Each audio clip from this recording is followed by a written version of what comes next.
Rekan RKN dimanapun Anda berada, baru-baru ini Komisi 2 DPR RI telah menetapkan 7 anggota KPU dan 5 anggota Bawaslu yang baru. Mereka akan menjalankan tugas untuk menyiapkan dan mensukseskan pemilu 2024. Salah satu tantangan yang paling serius dalam pemilu 2024 adalah adanya generasi milenial. Populasi generasi milenial, sebagian di antara mereka adalah pemilih pemula, mencapai hampir 40% dari jumlah pemilih kita. Karena itu, keterlibatan peran generasi milenial ini menjadi penting. Apakah KPU yang baru mampu untuk menangkap tantangan ini dan melibatkan teman-teman generasi milenial untuk berpartisipasi dalam proses pemilu? Sejauh mana kesulitan-kesulitan dan tantangan-tantangan yang akan dihadapi, serta bagaimana mencari solusi untuk keterlibatan generasi milenial yang lebih masif? Saya, Jerry Sumampo, kita ikuti percakapan itu dalam update kita kali ini bersama dengan 2 narasumber milenial yang sudah hadir bersama-sama dengan saya di studio ini.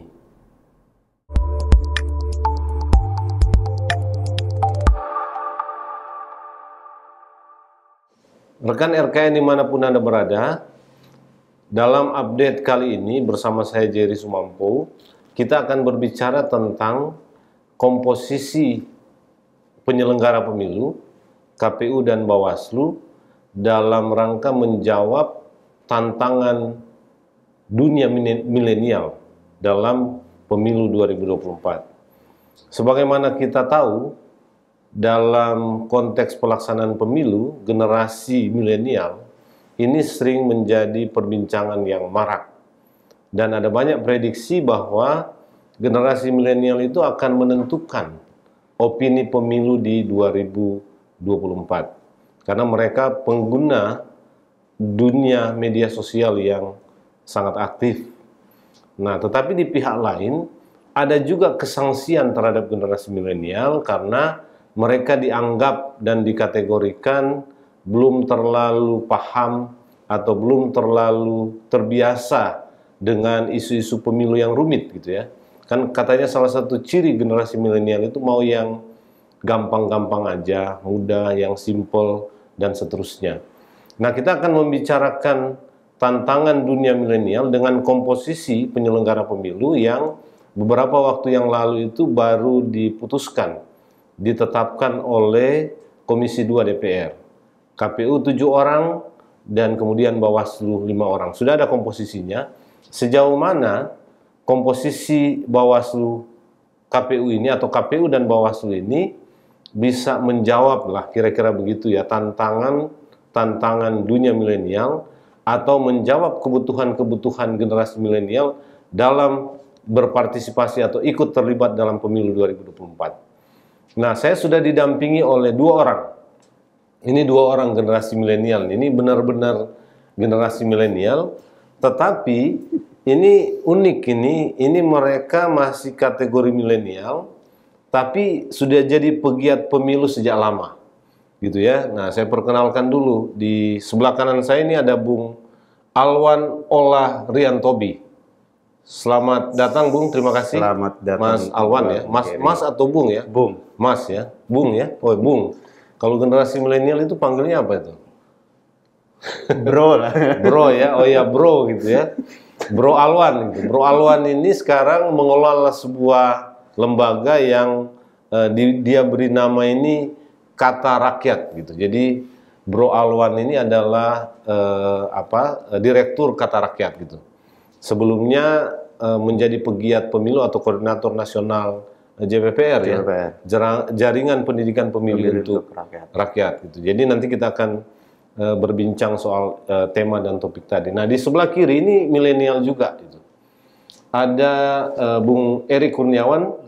Selamat selamat datang. Terima kasih sudah bergabung. Bro Elik ya, ini karena bukan milenial ini suka salah-salah, lupa-lupa sebutan ini. Bro Erik Kurniawan. Bro Erik ini sekarang bergiat di sebuah lembaga pemilu ya, katakanlah begitu. Namanya SPD, Sindikasi Pemilu dan Demokrasi. Sebagai apa itu di sana sekarang, Bro? Peneliti. Peneliti dari Sindikasi Pemilu dan Demokrasi. Oke, kita akan berbincang tentang topik itu dengan dua bro ini, gitu ya. Nah, saya mau kemana dulu nih? Mana yang paling milenial untuk kita mulai, gitu kan? Lebih milenial. Wah, ini kalau begini tolak-tolakan. Saya ke Bro Alwan aja dulu. Jadi, Bro Alwan, kan kemarin sudah beberapa waktu yang lalu ya, sudah ada rekrutmen penyelenggara pemilu, KPU dan Bawaslu. Sudah ada komposisinya.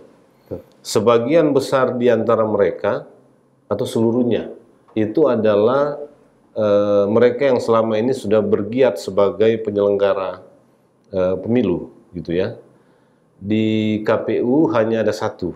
Ini bosnya Bro Erik sebetulnya, yang tidak masuk kategori penyelenggara pemilu, tetapi sebetulnya bergiat sebagai pegiat pemilu itu sejak lama.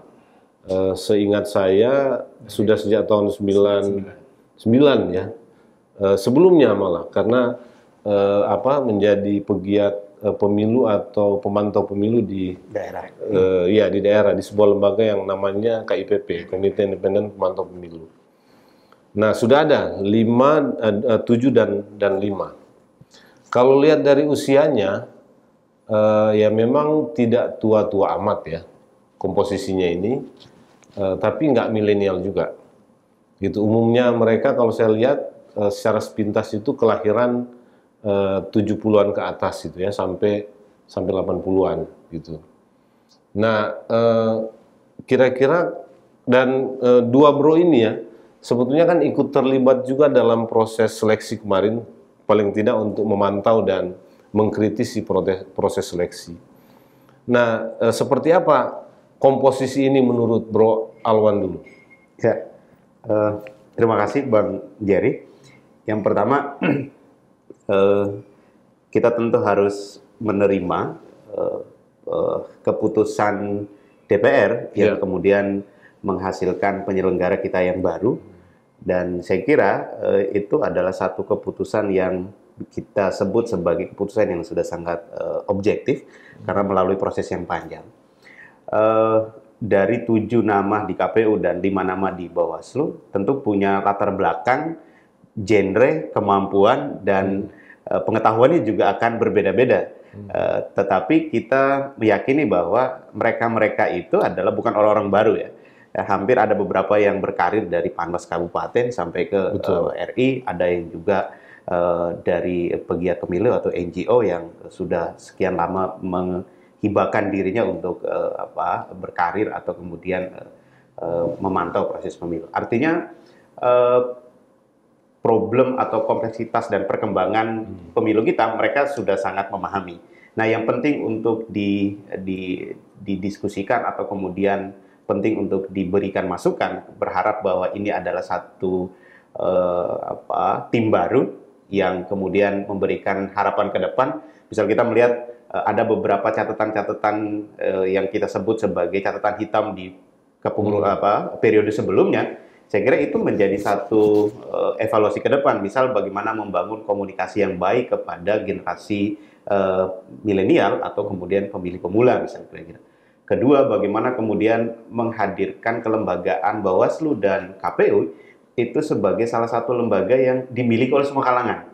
Tidak hanya dimiliki oleh KPU saja, tidak hanya dimiliki oleh partai atau tidak hanya milik pegiat, tetapi semua kalangan. Artinya milenial dengan mudah bisa mengakses situs-situs KPU atau kemudian dia tidak hanya sebatas mengakses, tapi bisa terlibat. Nah, ini kan membutuhkan kerja-kerja yang kreatif menurut saya.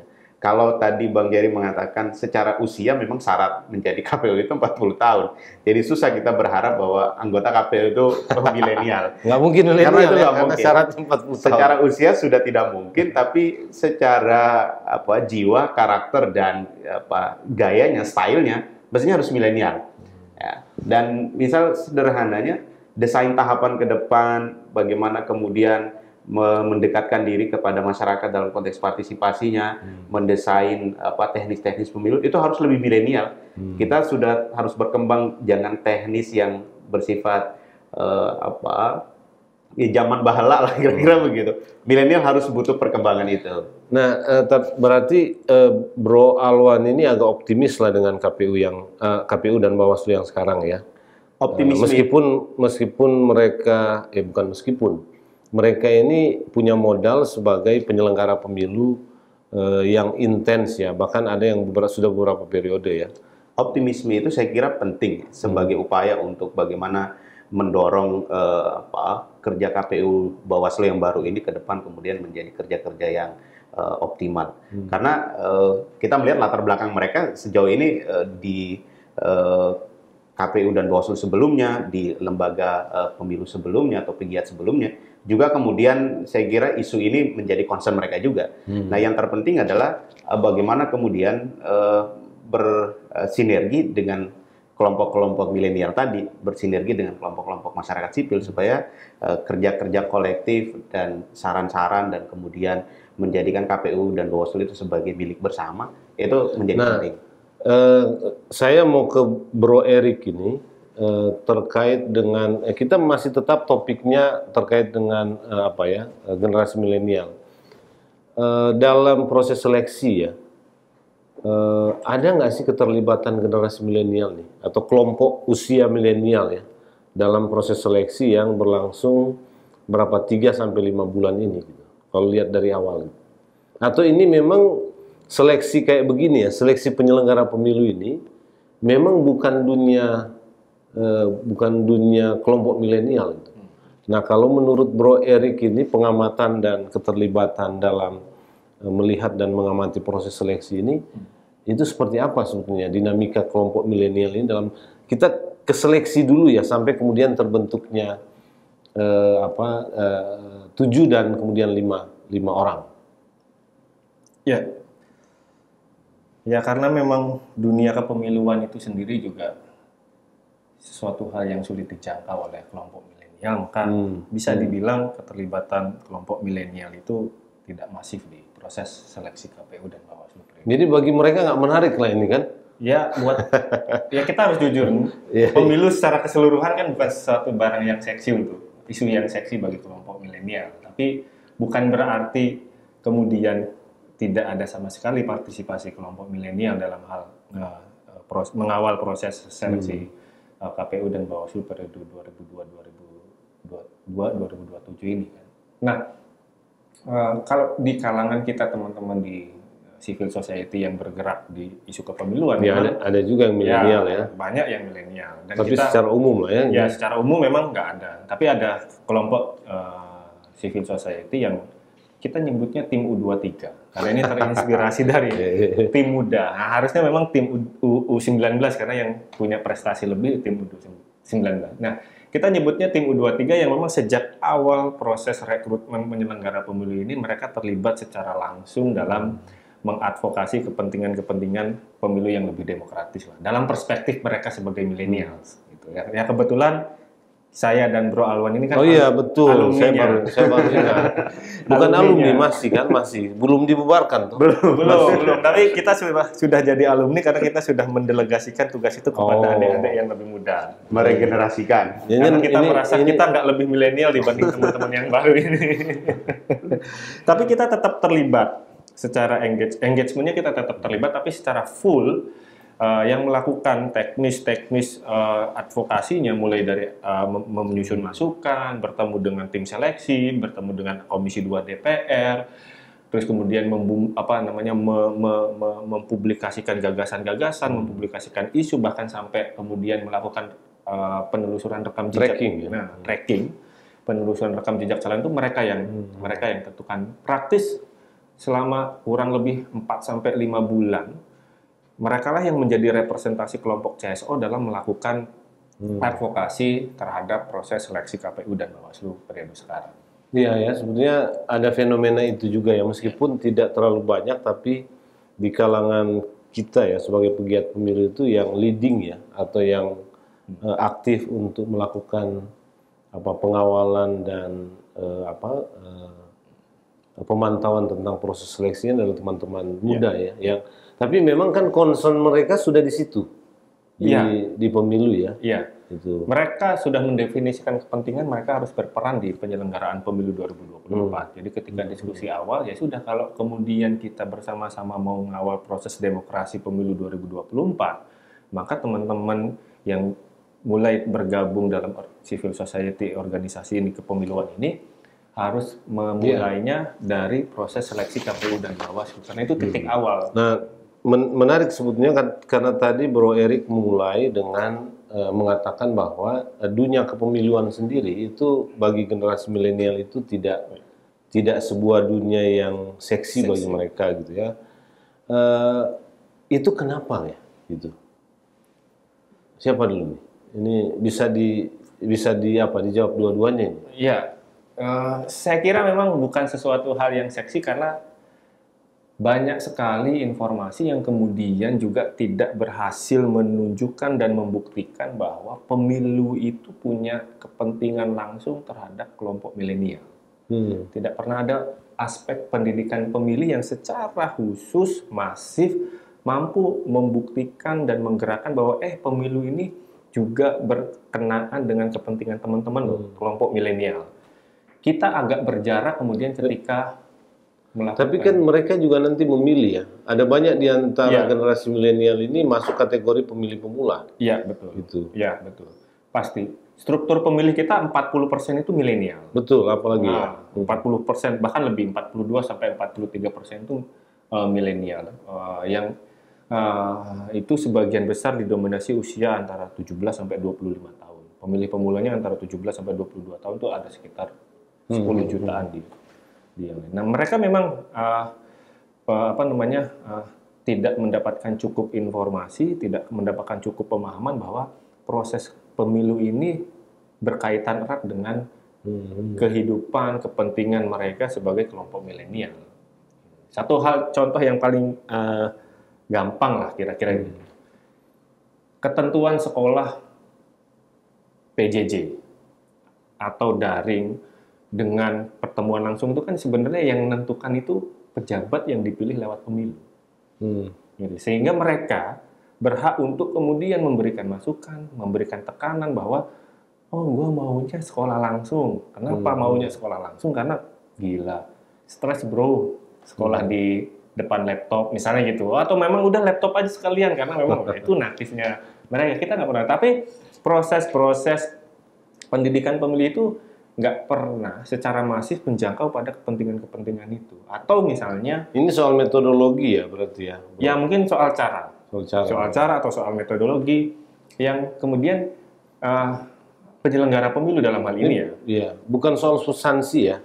Mungkin nanti pada akhirnya akan sampai pada substansi karena selama ini mungkin penyelenggara kurang menempatkan perspektif kepentingan pemilu dalam kacamata kelompok milenial. Tapi mereka hanya menduga-duga bahwa mungkin kelompok milenial itu mikirnya A, mikirnya B. Belum tentu, itu kan dugaan penyelenggara pemilu terhadap kelompok milenial, bukan kelompok milenialnya sendiri yang kemudian maunya apa. Riset terakhir yang saya tahu misalnya dari CSIS itu. Ini memang mungkin tahun 2017. Saya belum cek hasil yang terbaru, tapi minat yang kemudian mendominasi minatnya anak-anak milenial itu kan bukan diskusi tentang politik. Musik yang pertama. Yang kedua itu dia. Ya. Pemilu ini serius benar. Ya, pemilu ini sangat serius. Padahal mungkin kalau kemudian dibingkis dengan cara yang asik atau kemudian ya kita nggak pernah tahu. Kita sekarang nggak pernah menikmati konser musik itu karena itu keputusannya gubernur yang dipilih oleh mereka, keputusannya presiden yang dipilih oleh mereka. Tapi gini Bro Erik, ini kan berarti pemilih milenial itu ada di kisaran 40%. Ya. Gitu kan, kalau 40% itu signifikan. Lalu mereka akan aktif, mereka biasanya aktif di media sosial yang sekarang ini menjadi pembentuk opini apapun di dunia ya, termasuk dalam konteks pemilu. Nah, mereka ada kesulitan untuk tune in lah katakannya dengan dengan dunia atau isu-isu kepemiluan. Lalu ada problem di soal pendekatan atau metodologi. Nah, serius sekali ini kalau begitu kan, gitu ya. Yeah. Serius sekali. Nah, sekarang saya mau ke Bro Alwan ini. Kalau lihat komposisi KPU yang sekarang, begitu juga komposisi Bawaslu atau penyelenggara pemilu pada umumnya, kira-kira mereka mampu nggak menangkap selera milenial ini untuk dikapitalisasi ya, atau ya dikapitalisasi bagi kepentingan membuat pemilu ini lebih baik dan mungkin lebih punya makna bagi teman-teman milenial yang sebagian di antara mereka akan menjadi pemilih pemula. Iya, ada satu hal menurut saya, misal jangan membicarakan milenial tanpa mengajak milenial. Nah, makanya saya ajak kalian berdua ini artinya kan masih ada milenial kan gitu. Artinya ini juga harus menjadi tagline atau kemudian pemahaman untuk penyelenggara kita yang baru ini. Betul. Jangan sampai kemudian membicarakan milenial tapi tidak mengajak milenial. Nah, ini nanti tidak bisa menangkap apa yang diinginkan oleh milenial itu. Karena pemilu menurut kita mungkin berbeda menurut milenial. Menurut kita pemilu itu ya tahapan penyerahan DP4 sampai ke penetapan hasil. Pemilu menurut milenial mungkin ya saya harus ikut lihat orang lah kan gitu. Nah, karena misal kita lihat di 2019 kemarin ya, saya kalau nggak salah misal melihat banyak fenomena menarik menurut saya. Misal ada beberapa pengawas TPS atau KPPS setelah dilantik terus dia bangga senang pakai jaket penyelenggara, terus tiba-tiba selfie dengan tangan 1, nomor 2 dan lain sebagainya. Artinya apa? Yang saya tangkap di situ adalah dia sebenarnya pengen dan mau ikut terlibat dalam pemilu, tetapi tidak tahu soal pengetahuannya. Misal dia mau jadi pengawas TPS, dia mau di program KPU soal sekolah demokrasi, ya, relawan demokrasi, dia mau menjadi pengawas partisipatif, misalnya kira-kira. Artinya keinginan untuk keterlibatan itu ada, tapi tidak mampu ditangkap oleh penyelenggara bagaimana soal metodologi tadi. Nah, maka hal yang paling sederhana itu satu, penting untuk meningkatkan pengetahuan milenial kita ini terkait pentingnya pemilu dulu. Dan di mana dia bisa berpartisipasi atau di mana dia bisa terlibat. Misal tahapan kita ini kan banyak, nggak mungkin kita paksa milenial untuk kamu harus ikut di tahapan ini ya, nggak bisa. Minimal ada tahapan-tahapan tertentu itu didesain ada peran milenialnya.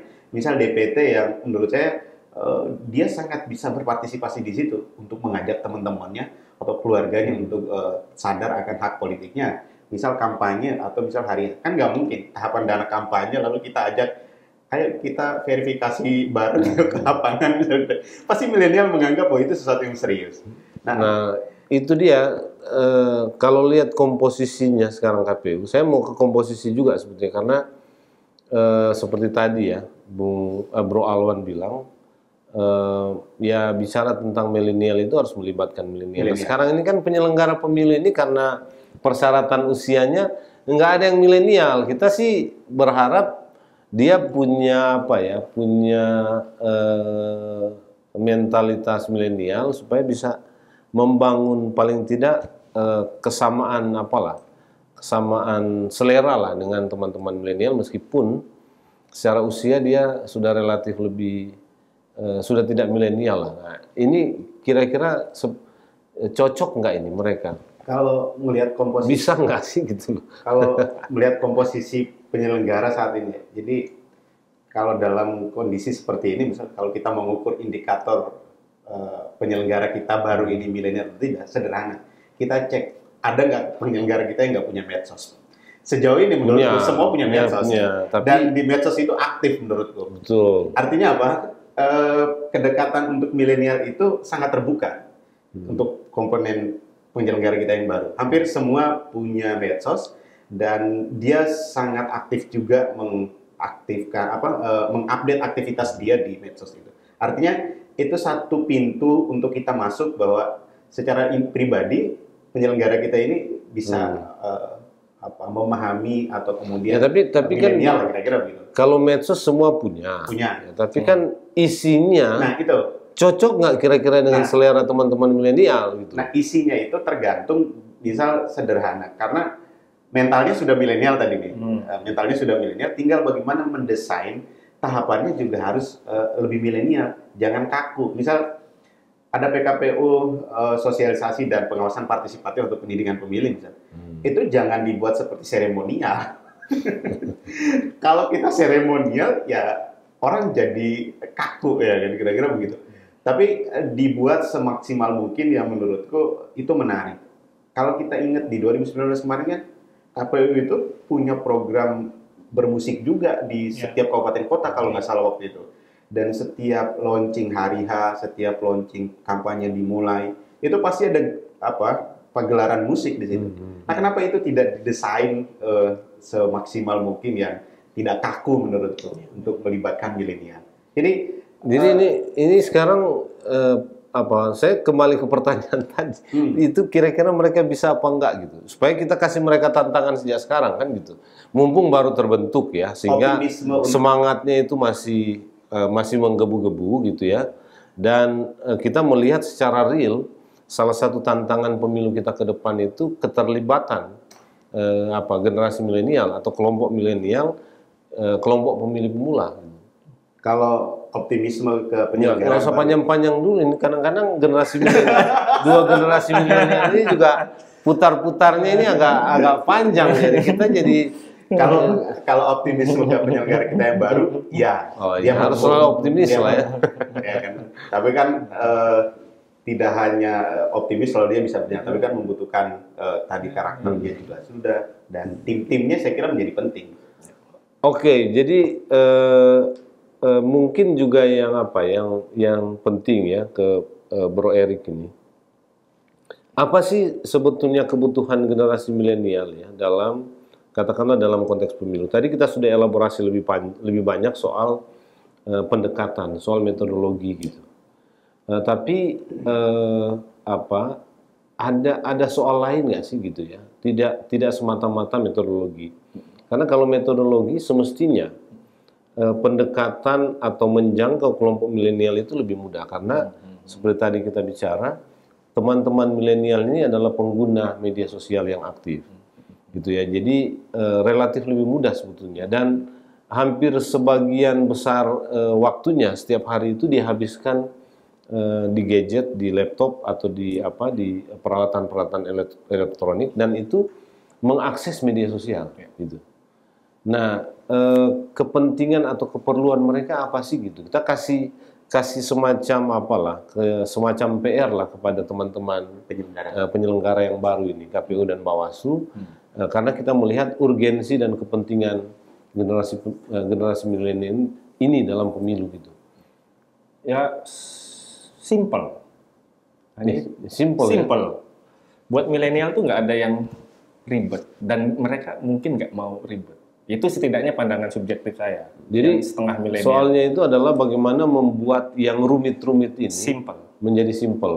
Itu nggak mudah juga ternyata loh kan itu.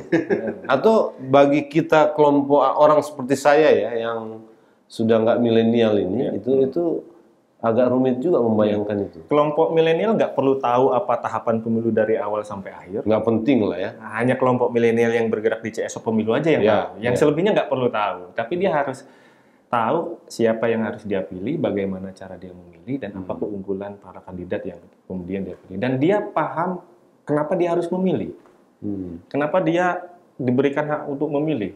Jadi sesuatu yang kemudian simple, nggak bertele-tele, tidak kemudian menjustifikasi, menggiring opini yang terlalu berlebihan, karena kita juga menghadapi satu hal yang sangat serius, ini milenial, non-milenial, politik itu dianggap sesuatu yang buruk. Mungkin milenial juga simpel itu. Nah, itu menyimpelkan segala sesuatu tentang pemilu lah, yang kemudian akan lebih banyak menjangkau kaum milenial. Sesimpel misalnya kalau saya mau tahu kandidat, saya tinggal klik aplikasinya apa. Kalau saya mau kemudian tahu saya milihnya di mana, saya tinggal klik di aplikasi apa. Kalau saya kemudian mengalami kendala, saya harus lapornya kemana, dan itu tidak harus datang ke kantornya KPU, tapi semua kemudian bisa diletakkan dalam dunia milenial yang dalam handphone, dalam tablet, dalam PC komputer, dalam laptop, kira-kira meletakkan pemilu di situ. Itu salah satu cara yang cukup efektif, mungkin karena itu simpel ya, substansi di milenial itu kan simpel. Ya, ini bilang simpel ini saya masih agak pusing juga, ini sesimpel apa sih gitu ya, karena pemilu kan nggak simpel-simpel juga gitu ya. Artinya begini, milenial itu atau kita harus memilih ya. Begitu juga teman-teman milenial, baik yang sudah pernah atau tidak ya, atau yang baru mau mulai memilih. Nah, memilih ini kan ada kaitannya dengan misalnya apakah dia masuk dalam DPT atau tidak. Ya. Gitu ya, meskipun kemudian dia bisa menggunakan KTP sesuai dengan putusan Mahkamah Konstitusi, tapi ada hal-hal seperti itu ya, yang saya membayangkan itu mungkin bagi teman-teman milenial nggak terlalu dianggap penting gitu ya, gitu. Apa ya, dia dibuat simpel seperti apa tuh yang kayak begitu tuh? Ya. Artinya saya mau mengatakan begini, dia harus juga tadi kan Bro Eri mengatakan generasi milenial ini nggak peduli dengan tahapan. Ya. Yang penting ada partai, ada orang, ada calon gitu ya, lalu dia tahu bagaimana caranya dia memilih gitu. Tapi kan ada tahapan-tahapan yang perlu dia tahu juga, atau pemilih pada umumnya tahu, karena itu akan menentukan dia bisa katakanlah memilih atau tidak. Iya, kan ribet itu dari kacamata kita. Oh, ini kembali lagi nih. Lah iya kan ribet. Pemilih harus tahu dia memastikan terpilih nggak di DPT. Pemilih, wah kampanye ini harus memastikan visi misinya nyampe ke pemilih. Lah buat milenial, kenapa gua harus ngikutin kampanye? Ya, coba lihat videomu. Oh, tak nilai, terus kemudian gimana caranya gua pergi? Oh, gua harus ke TPS. Sesimpel itu. Jadi nggak kemudian kita berharap ini gimana caranya kemudian? Enggak, buat milenial ya mana flyer atau apa. Jadi bagi milenial juga sebenarnya dengan teknologi seperti sekarang dan mereka akrab dengan itu agak sulit memahami ya kalau misalnya ada orang tidak masuk dalam DPT gitu ya. Agak sulit kan gitu memahami atau gimana gitu kan. Bagi mereka itu ya semua sudah selesai di depan. Iya, dan satu hal lagi selain simpel. Asik. Oh, asik. Iya. Oh, kalau asik harus banyak goyang. Lah iya, makanya kan kalau pemilu ini nggak bikin asik, buat apa juga milenial? Fun ya, asik gitu, dan fun. Ini menarik ini. Iya, tantangan bagi penyelenggara pemilu. Ini kan nyambung kata Bro Alwan tadi. Ada satu problem mendasar ketika semua didekati dengan perspektifnya penyelenggara yang old school lah, katakanlah gitu. Walaupun kita punya optimisme. Saya gua nyisakan sedikit lah Bro, kira-kira pesimisme itu sebagai challenge untuk KPU Bawaslu yang baru. Tapi fun ini juga harus didefinisikan. Ini menarik ini, fun ya, asik ini. Gimana ini Bro? Iya, tapi juga apa? Karena begini, kita penting juga mendudukkan bahwa kira-kira keterlibatan milenial itu selain menggunakan hak pilihnya, di tahapan mana lagi dia bisa berpartisipasi. Atau dia bisa terlibat. Jadi harus ada kejelihan juga membaca itu. Penyelenggara juga untuk melihat itu, karena dari 9 tahapan atau dari 12 tahapan itu tidak semua juga dia bisa ikut berpartisipasi dalam setiap tahapan. Nah, hal yang paling sederhana itu misal pemilu kita ini kan sudah seperti kalau Piala Dunia dia menjadi demam bola. Pemilu juga kemudian menjadi demam pemilu dan semua orang sudah memahami itu. Nah, tinggal kemudian mendesain. Penyelenggara kita yang baru harus menangkap, misal di tahapan verifikasi partai, karena partai baru banyak yang muncul, lalu orang kan jadi kepo misal kira-kira ya, spanduk di mana-mana partai baru, ini partainya siapa sih, lalu dia bisa kemudian digerakkan di level kecamatan atau di bawah untuk mengecek misal, ini ada partai nggak di sini, kantornya ada apa enggak, itu hal sederhana, dan kemudian DPT tahapan itu, tahapan kampanye dan tahapan hari H. Apalagi 2024 hari H-nya pas Valentine. Nah, itu kan milenial banget menurut saya. Iya, tapi bisa jadi gara-gara itu mereka nggak ikut datang ke nggak datang ke TPS karena pergi Valentine semua. Iya, Apalagi libur itu. Bagi-bagi coklat sama bagi-bagi bunganya di TPS. Bukan bagian dari proses sogok atau politik transaksional, bukan, tetapi bagian dari cinta kasih di hari pemungutan suara ya, maksud saya begitu. Nah, artinya tinggal kejelian penyelenggara kita aja nih mau menangkapnya seperti apa. Dibuat menjadi sesuatu yang asik, fun, dan simple, tapi tidak mengurangi substansi pemilunya. Nah, ini memang pekerjaan berat. Ini mengatakannya gampang ini, tapi iya kan tugasnya kita sebagai pemantau kan begitu. Nanti tugasnya penyelenggara baru yang mikir. Jadi tugas pemantau ini mengatakan, gitu kan, ini sebagai tantangan, sebagai sesuatu yang harus dicarikan solusinya, lalu mereka nanti cari solusinya, begitu ya? Kira-kira begitu. Ya, kira-kira karakter kita sebagai pemantau sangat cocok dengan milenial, maunya simple, fun. Nah, itu ini. pemantau memang. Kalau jadi Gitu. penyelenggara memang agak sulit. Tapi memang apakah memang ya generasi milenial ini tidak terlalu berpikir solutif ya, gitu ya, dia simple karena kadang-kadang kan yang simple dan asik itu ya ini cara pikir kita ya, lalu tidak menyelesaikan persoalan. Padahal dalam pemilu ini ya ada persoalan yang muncul harus kita selesaikan gitu kan. Nah, milenial itu begitu nggak sih gitu? Ya, kalau menurut saya justru Nggak solutif lah berpikir. justru Ya. milenial yang punya daya pikir yang lebih solutif. Kita tahu lah milenial itu ada jebakan pragmatisme, cuan. Tapi cuan itu sering memunculkan breakthrough, jalan terobosan. Nah, jalan terobosan itu yang kemudian dia menerobos semua sekat-sekat yang selama ini dipagari oleh old school.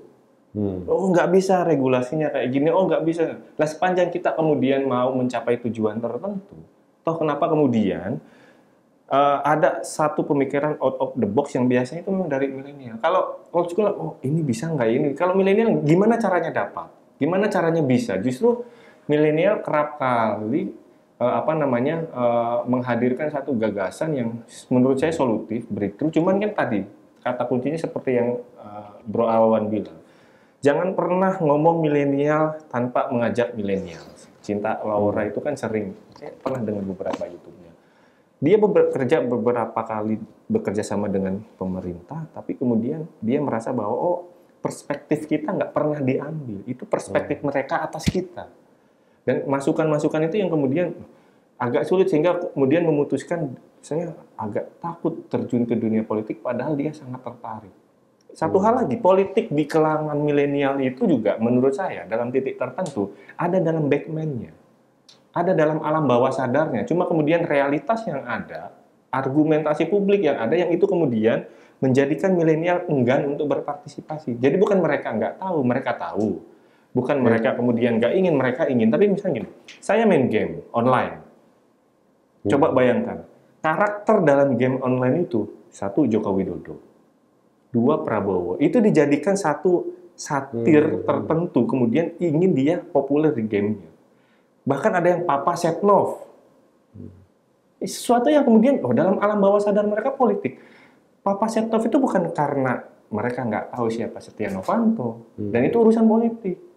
Ada Joko Widodo, ada Prabowo Subianto, ada kemudian Papa Setnov, ada yang lain, yang itu kemudian ketika saya munculkan candaan-candaan politik, ada resistensi tertentu yang muncul. Kenapa? Hahaha, hati-hati, awas nanti di penjara. Misalnya, mereka tahu isu-isu politik terkini, kebebasan berekspresi mulai agak dikekang, segala macam, tapi ada ketakutan, ada keengganan, dark jokes, gitu loh. Pada akhirnya, jadi mereka masuk ke dunia itu, tapi kemudian mereka menarik diri lagi. Nggak ada kemudian sambut, enggak. Ya, karena dia ketemu tembok gitu kan. Ya. Ternyata nggak bisa gitu ya. Ya. Jadi di samping tadi ya, dia simple, asik, fun gitu. Ya harus ada keleluasaan lah, atau katakanlah kebebasan untuk melakukan inovasi ya. Mengkreasi sesuatu ya. Yang mungkin saja dalam kacamata orang-orang dewasa itu nggak nggak terlalu sopan, Betul. atau nggak Iya. terlalu baik, atau nggak boleh. Iya. Seperti tadi contoh itu. Kalau kita kan, oh gimana ini kok dibuat apa? Tapi ya imajinasi ya, imajinasi, termasuk mungkin tadi yang Bro Erik bilang, imajinasi politik generasi milenial itu ya terwujud dalam bentuk yang seperti itu, dan disitulah mereka mengkoneksikan dirinya yang milenial ini dengan urusan pemilu yang ribet ini. Atau Bro Alwan ada apa? Iya. Ada apa? Ada satir lain lah seperti itu. Ya tadi Bro Eri ungkapkan itu, ini kan misal agak ini ya, soal mural ya. Mural, ya itu juga. Itu kan bagian dari ekspresi milenial terhadap Iya. tapi kan belakangan ini kan juga dikecam secara hukum atau dibungkam secara kritik misalnya. Nah, artinya milenial itu suka dengan hal-hal seperti itu. Atau misal TikTok kan misal. Itu kan juga bisa dijadikan sesuatu yang bisa bagian dari proses pendidikan pemilihnya atau dan lain sebagainya. Karena kalau kita perhatikan TikToknya atau beberapa video-video pendek, itu misal orang bilang bahwa jangan komentar, jangan ngomong begini, ntar diangkut misalnya. Iya. Makan di warteg cukup 20 menit. Nah, sebenarnya dari perkembangan ini kita satu mengatakan ya mereka peduli terhadap pemilu politik, sangat peduli. Tinggal kemudian bagaimana kita menangkap keinginan mereka. Nah, menyambung dengan tahapan pemilu kita ini kan penting. Misal di tahapan-tahapan tertentu dibuat seperti itu. Jadi ramah, fun dan simple itu yang. Ya, jadi ada juga mungkin ya sesuatu yang tanpa sengaja ya membuat mereka ingin membangun sense mereka dengan pemilu dengan cara mereka sendiri ya. Itu kita sebut partisipasi juga gitu ya. Betul. Keterlibatan juga gitu. Tapi mentok gitu lalu dia mental gitu. Lama-lama ya dia bosan juga gitu. Itu artinya yang begini-begini ini penting karena kemungkinan penyelenggara pemilu ya itu melakukan hal-hal yang secara tidak sengaja atau tidak disadari membuat mengakibatkan teman-teman milenial ini menjadi berjarak ya atau membuat mereka terhalang untuk melibatkan diri dalam katakanlah pemilu atau tahapan. Ada nggak sih begitu ya, Bro Alwan? Iya. Sejauh ini kita melihat ya ada jarak antara kelembagaan KPU dengan milenial atau bahkan dengan publik.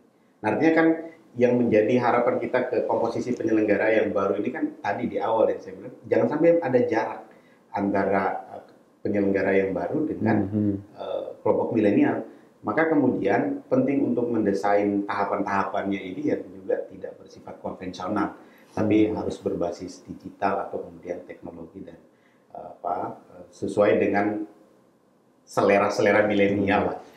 Itu jadi ya. Sejauh ini kan menurutku memang dia sangat berjarak sekali, berjarak dengan kelompok milenial, berjarak dengan publik misalnya. Bisa ada tahapan mana atau ada konsep mana yang di situ sesuai dengan selera milenial. Sejauh ini menurutku belum. Gitu ya. Kenapa misalnya yang kita selalu lihat itu selalu riset ya. Riset itu kan kelas berat, mana mau kelompok milenial mau di situ.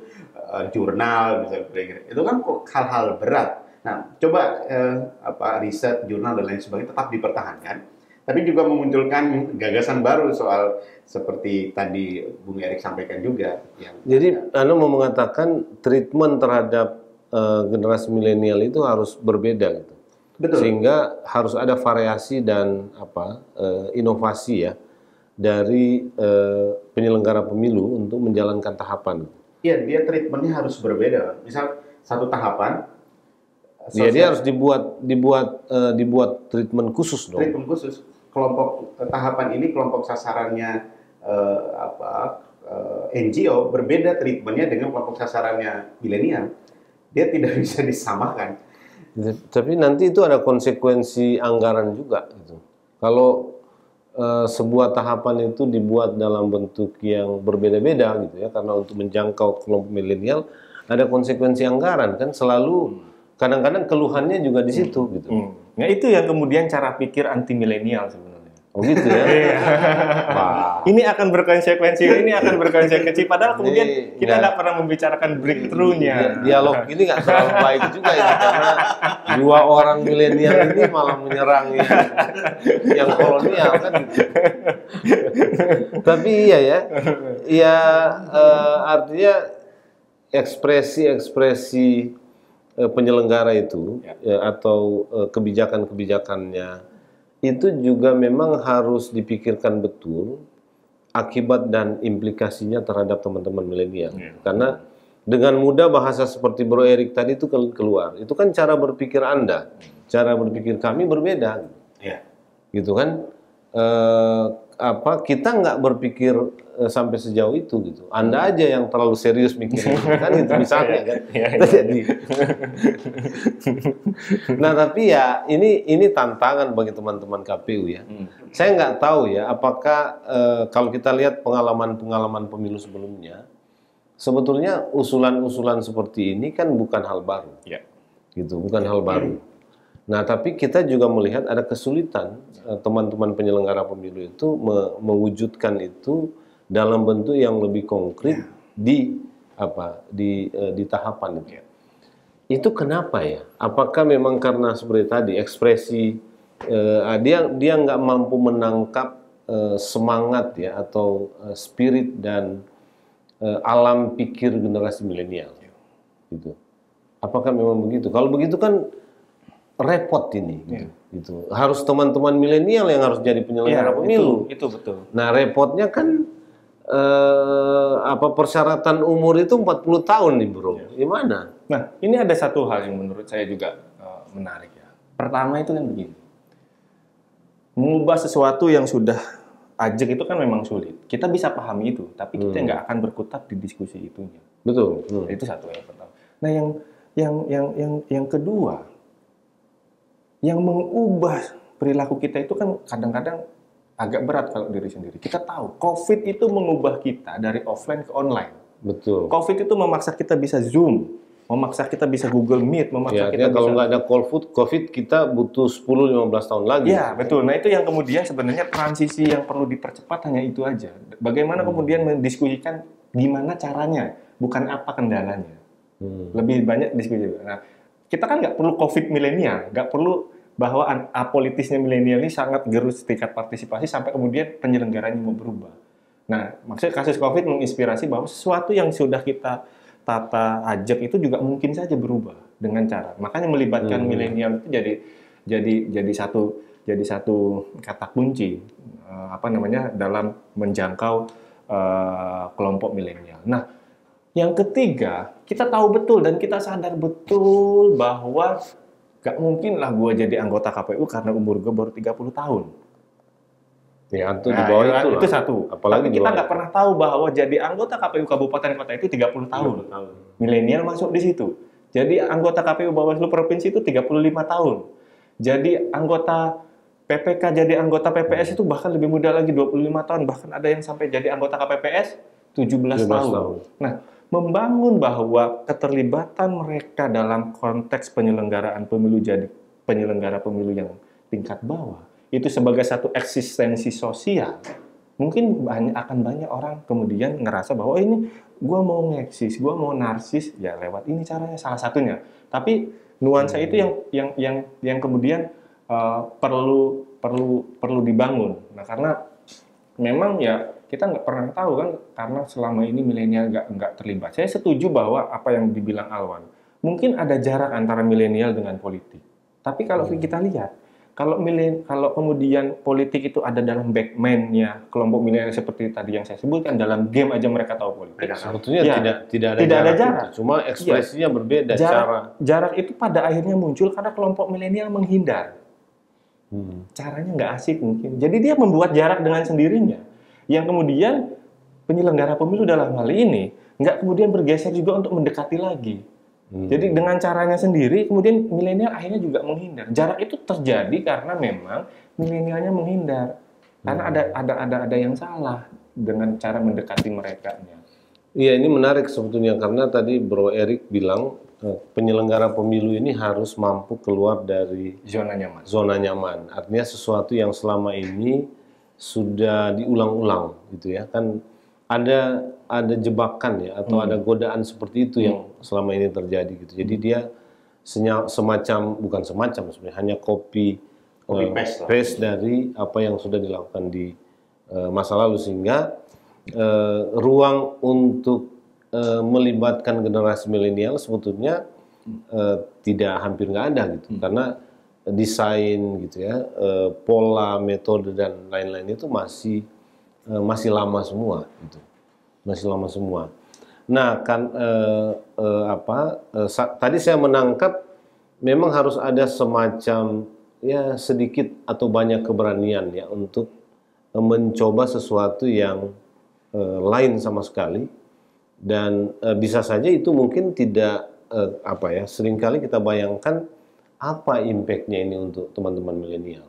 Nah gitu kan. Yang kedua bagaimana sebetulnya dalam proses perancangan tahapan atau proses-proses pemilu ya generasi milenial dilibatkan dan harus didengar dia, jangan dilibatkan hanya untuk menggugurkan kewajiban kan gitu, sebagaimana yang mungkin lazim kita tahu. Nah karena itu Bro Erik dan Bro Alwan kita sudah mau hampir selesai nih, karena itu karena nanti kalau makin lama percakapan tentang generasi milenial makin nggak milenial kita gitu. Itu saya khawatir begitu. Tapi karena itu begini, kira-kira apa saran Anda berdua kepada teman-teman penyelenggara pemilu yang baru ini yang nanti akan duduk kemudian beberapa hari ke depan ini sebagai KPU dan sebagai Bawaslu untuk merangkul teman-teman atau kelompok milenial ini dalam pemilu 2024. Iya, ini kita ngomongin milenial agak mikir. Padahal karakter milenial tuh nggak mau berpikir sistematis. Tapi kita ini harus kita salah ngomong di sini repot kan. Tapi begini, saya punya pemahaman tadi bahwa KPU dan Bawaslu yang baru, saya masih punya keyakinan dan optimisme bahwa komposisi penyelenggara baru ini bisa mendekatkan diri terhadap milenial dan tidak berjarak dan juga harus punya terobosan baru. Nah, agar terobosan baru itu bisa terlaksana, ya menurutku ajak milenial untuk mendiskusikan itu karena kita memahami pemilu menurut kita mungkin berbeda menurut dia. Ya, jadi sarannya kan begini, penyelenggara pemilu harus membuat kelompok milenial ini menjadi subjek. Menjadi subjek. Ya. Yang ikut dalam desain. Ikut dalam desain. Oke. Kedua adalah dari sekian tahapan itu perlu kemudian mengidentifikasi bahwa tahapan mana di situ milenial bisa dilibatkan secara all out misal kira-kira. Sehingga peran mereka bisa diarahkan atau difokuskan ke tahapan itu ya. Karena misal kita di pemantau saja nggak mungkin semua tahapan kita pantau kan, hanya 1-2 tahapan saja yang bisa kita konsentrasikan. Mungkin milenial bisa saja begitu, dia tidak kita paksa semua tahapan harus bisa ikut, tapi cukup mungkin 1-2 tahapan. Dan itu menurutku simpel kok, dia tidak bisa menurutku tidak berat karena tidak semua tahapan kan. Nah itu. Dan yang terakhir kalau memang penyelenggara kita itu kan selalu berpikir yang serius. Apalagi birokratnya, kesekretariatan kan selalu berpikir yang birokrat. Sedangkan milenial kan bicara yang tadi Bro Erik sampaikan fun, terus dia happy. Mungkin penting ya KPU dan Bawaslu ini punya tim kreatif. Tapi tim kreatifnya harus milenial. Tim kreatif masih banyak waktu gitu. Artinya Bro Alwan dan Bro Erik juga terbuka untuk direkrut sebagai tim kreatif. Nah, Bro Erik ada tambahannya? Ya, sebenarnya persis Saran, ya? apa yang disampaikan oleh Alwan, tapi saya ingin mengatakannya dengan gaya yang berbeda. KPU Bawaslu jangan jadi milenial, karena memang kalau nggak mampu jadi milenial, itu yang paling penting. Jangan jadi milenial. Jangan jadi milenial. Oh gitu. Iya. Jadi ketika dia nggak jadi milenial, dia akan ajak milenial. Nah, tuntutannya separuh dari pemikiran Anda dan separuh dari hati Anda tolong kosongkan untuk perspektif milenial. Maka dari situlah kemudian akan banyak sekali kreasi yang muncul, engagement yang muncul, kolaborasi yang muncul, karena semua akan datang dari milenial untuk mendekati milenial. Tentu kan pemilu ini juga nggak punya milenial aja. Iya, tapi dalam pendekatan milenial, makanya separuh dari imajinasi, separuh dari pikiran penyelenggara, separuh dari hati penyelenggara, tolong dikosongkan aja untuk. Tapi mungkin nggak itu? Ya itu yang harus mereka lakukan. Jangan kemudian kita, wow, semua orang ngomongin milenial, oh partainya milenial, oh kandidatnya milenial, oh karena hanya ngelihat bahwa pangsa pasar pemilunya milenial. Nggak bisa, Anda jangan jadi milenial. Itu aja dulu. Nah, sehingga kemudian setelah itu akan mengajak. Karena nggak mungkin, kan saya udah coba dari tadi ya, memposisikan diri sebagai milenial, ternyata nggak berhasil juga. Atau berhasil nggak sih? Ya keberhasilan Bang Jerry kan ngajak kita, bukan kemudian keberhasilan Bang Jerry menjadi milenial. Nah ini satu lagi Bang sebenarnya. Nah kan di tengah krisis keinginan, di tengah krisis kepercayaan, di tengah krisis kekepoan, di tengah krisis semua krisis terhadap dunia politik kita perlu imajinasi yang sangat besar. Kita perlu mungkin satir yang sangat dalam, sehingga kemudian orang mau tergerak. Itu yang kemudian mungkin kelompok milenial bisa lakukan itu. Itu harus ditemukan juga ya. Ya. Oke. Dan kita nggak bisa jawab di sini. Milenial nanti yang akan justru itu pentingnya. Jangan kita jawab di sini karena pemilu masih panjang. Jadi tema dan topik terkait dengan milenial saya kira masih bisa kita bicarakan ya. Jadi, kita harus berhenti di sini. Terima kasih sama-sama Bro Erik, Bro Alwan untuk kehadiran bersama saya di studio atau di tempat ini. Nanti kita masih akan ketemu lagi di waktu-waktu yang akan datang gitu. Rekan RKN dimanapun Anda berada, tadi kita sudah berbincang dengan dua rekan saya, generasi milenial, tentang pentingnya pentingnya peran generasi milenial dalam pemilu 2024. Ada beberapa kata kunci yang penting untuk diperhatikan, khususnya oleh penyelenggara pemilu yang baru, KPU dan Bawaslu, untuk menjangkau generasi milenial. Ada kata kunci simple gitu ya, lalu ada kata kunci fun, asik gitu, ada kata kunci sedikit keleluasaan karena generasi milenial butuh kebebasan untuk berkreasi dan berinovasi, tapi juga ada keberanian untuk keluar dari zona nyaman, dari pola-pola dan metodologi pelaksanaan pemilu yang selama ini sudah kita lakukan gitu. Jadi dan keberanian untuk melibatkan generasi milenial dalam merancang dan mendesain pelaksanaan tahapan-tahapan pemilu 2024. Kita berharap KPU mau mendengar dan melibatkan teman-teman milenial ini untuk berpartisipasi dan terlibat secara aktif dan efektif guna mensukseskan pemilu 2024. Kalau ada komentar dan kritik serta masukan terkait dengan topik percakapan kita ini, silakan beri komentar di kolom komentar yang tersedia. Saya Jerry Sumampo, kita ketemu lagi dalam update yang akan datang. Terima kasih.